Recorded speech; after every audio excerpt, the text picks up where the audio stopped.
Give yourself a hand for being here. It wasn't easy to get to this point right here, I'm telling y'all. James Amps of Amps International LLC from South Florida, bringing in the experts for the Amps Entrepreneurship Leadership Institute retreat in the St. Thomas, U.S. Virgin Islands. This intense youth retreat, which is free for the participants, is being used as a weapon in a fight against the greatest threat in the Virgin Islands: food sustainability and conservation. The students will hear the struggles of farmers, then build a business around solving it. So the next move now is, how do we really solve issues? And if you think about any business in the world, most businesses will solve an issue. A lot of people now, a lot of organizations now are looking to us to gather young people who have a different mindset when they go to work. Because a lot of people, a lot of young folks, when they go to work, they're lazy. And they really don't want to work. But if you're somebody who understands what business is about, then your mindset is a little bit different. You're a little bit more creative than the average youngster who goes to work or even goes to college. We said, let's start these camps and let's make them intensive.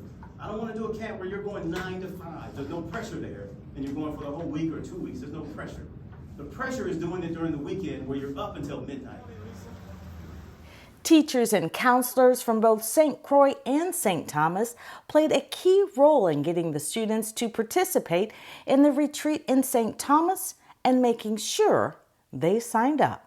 And thank you very much, the counselor at the Eudora Ken School. Thank you very much.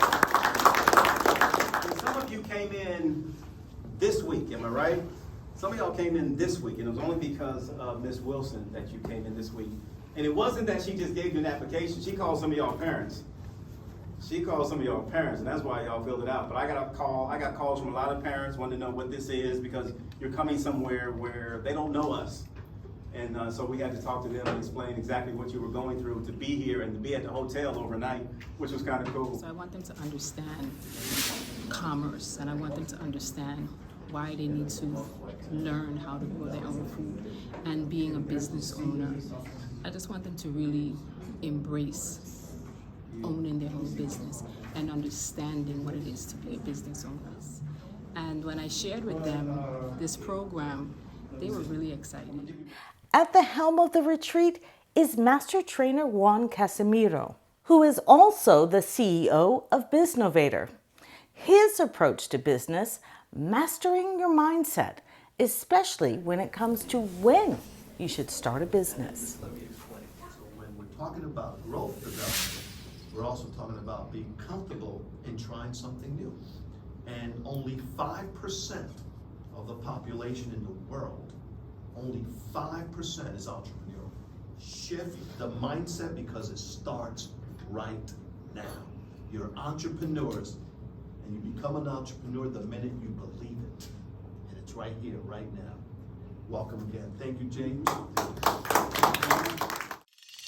AMPS Institute is partnering with USDA Natural Resources Conservation Service and the University of the Virgin Islands School of Agriculture to generate business ideas from the youth. This program is geared toward helping farmers manage the business side of their industry and generating innovative ways to produce what the island has been importing. And so without any further ado, I would like to introduce DrLouisPetersen.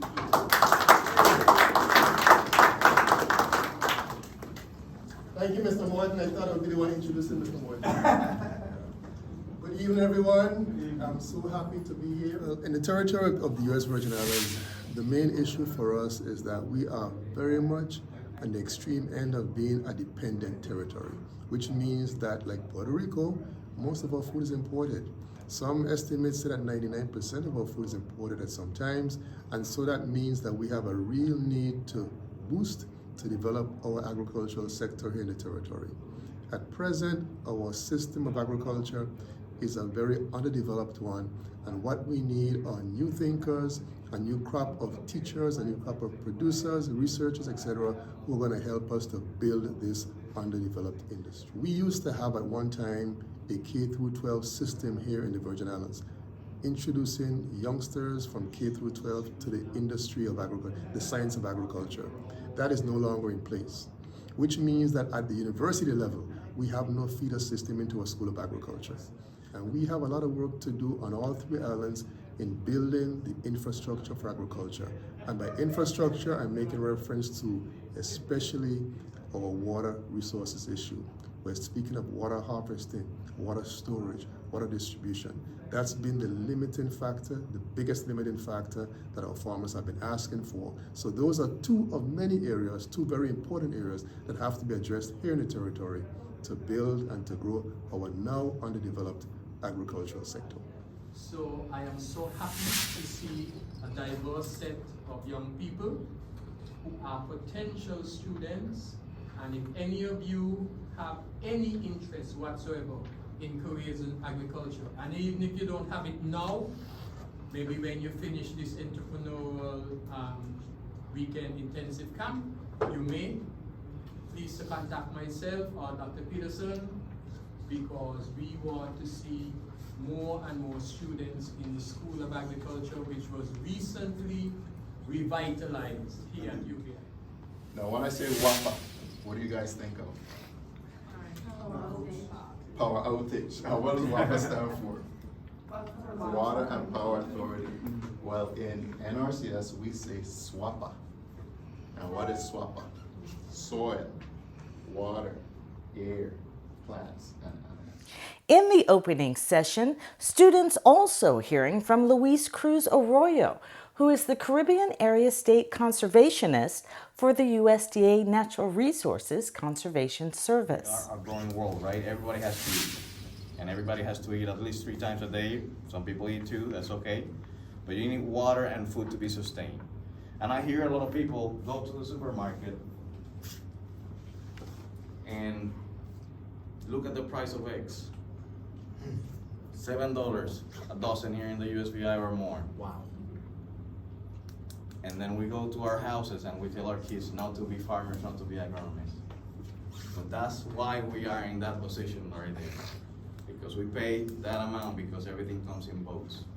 And when there is a virus in the US, there's complications here in the territories. And that's why we need more people that are minded to our growing world, what's impacting us here. We don't force farmers to do conservation, we just give them alternatives. Science-based alternatives with our partners here from Extension and other partners that we have through the islands. We tell them if you got soil erosion, if you got a water quality issue, how to fix it, and then they make a decision based on the alternatives of your drink water. Good deal. So nobody wants dirty water, correct? So the better that we are able to clean water from the source, the better it is at the point of treatment. So we also are a customer service provider. So if the farmer doesn't know about us, how is he supposed to apply? How is he supposed to get service if he hasn't even heard of NRCS? Okay? And there's only so much that we can do to gain their trust. And sometimes we just need somebody from the community to let them know, hey, these people are here to help you. Let them in, I'll be with you. And that's where a lot of our partners come from, just helping us get in the door, making sure that we know those farmers. One of the greatest things is to inherit the land that's been in ownership of our grandparents, perhaps, and great-grandparents, and then figure out a way to use your brilliance, your capacity and innovation to have access to that land and make it multi-generational. Raise your hand if you're thinking about something like this, okay? So in your brain, you're going through what is called the ideation process. We're talking about presentations, and you all are going to go through negotiation skills and communication skills, because you got to negotiate with your team on what the idea is that you're going to have to come up with.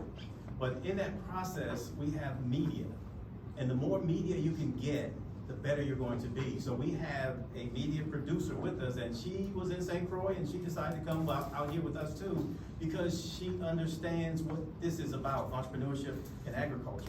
And she wants to highlight you all, and she wants to highlight USDA, NRCS, and the School of Agriculture here at UVI. That's her thing. She loves what she's doing right now, and that's why she's here with us.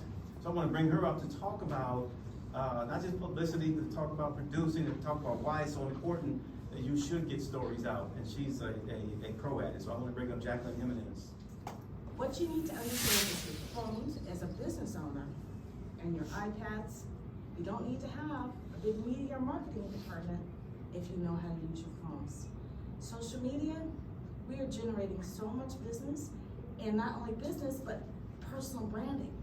So now people will become to understand not just what you sell, but who you are. Because most people are buying more than the product, they're buying who that person is. What does that person stand for? You know, who are they, how are they impacting the community? If I have a choice between somebody who's been impacting the community and somebody who hasn't, I'm going with the person who's impacting the community. You have the power in your phones to do that. So we want to see you guys interview each other. We want you to, I read my stories on LinkedIn, YouTube, Facebook, my own personal Facebook page, whatever other platforms you guys have out there. But we want you to share these stories and share your experience so that other kids, students, will have the same experience. I honestly, I think every student should go through this program, and really adults. Once the speakers were done and the parents returned home, it was time for the students to get to know one another. Arthur, Howard. Let's check each other out. Let's check each other out, what we're wearing and so on, and just stop for a second. Now what I want all of you to do is stand up, find a partner, and face each other. All of you, stand up, take about 10 seconds to just check each other out. Okay, now, turn around back to back without looking at your partners. Turn around back to back without looking or peeking at your partners. Back to back. Don't look at your partners. Change 3 things on your physical appearance. Any 3 things. Change 3 things on your physical appearance. Okay?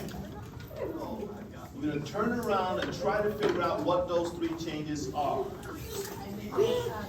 Are we ready? You have 3 changes? No. Okay, you gotta go faster. Ready?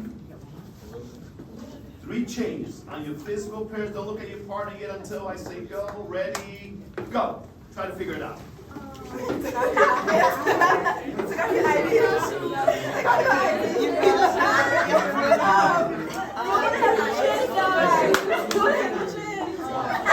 The participants of the AMPS Entrepreneurship Leadership Institute retreat will not only learn to build a business, but are put into teams to compete for investment dollars.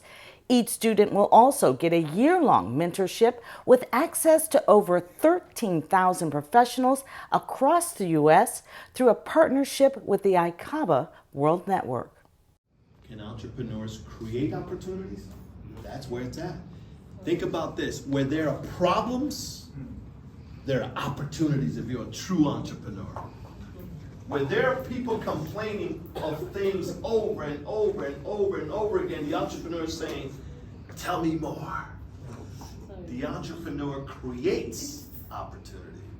When there are problems, they come up with solutions. When there are voids, they fill it.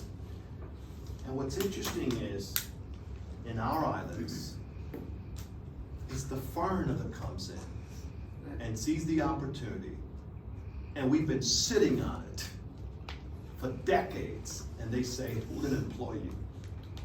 It's a mindset, guys. There are opportunities, depending on how you look at it, and depending on how hard you want to work. Okay, so for me, I literally just got the opportunity the other day because a farm, like a vertical, like indoor farm has just like recently opened up in town.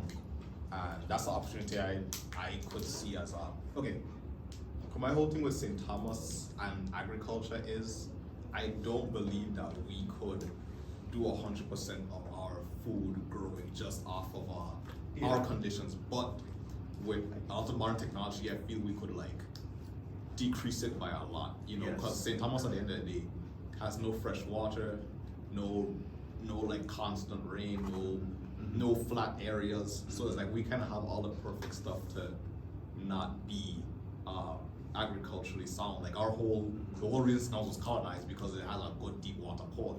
And back in those days, that's all it really was. They supplement, but the only thing that mattered was the port. So always things have been imported, you know. Right. But modern technology, like I see at the job there, you know, it's like we have like a room in a big old warehouse going way down, and it's like all that one day will be filled with food that we'll be able to like, probably never to supermarkets, but to restaurants and stuff like that, you know. So we could probably never 100%, but I'd say we could still increase it by a lot. Keep watching as we take the students out of the classroom for some hands-on experience on the farm, and wait until you hear what the farmer asked them to do.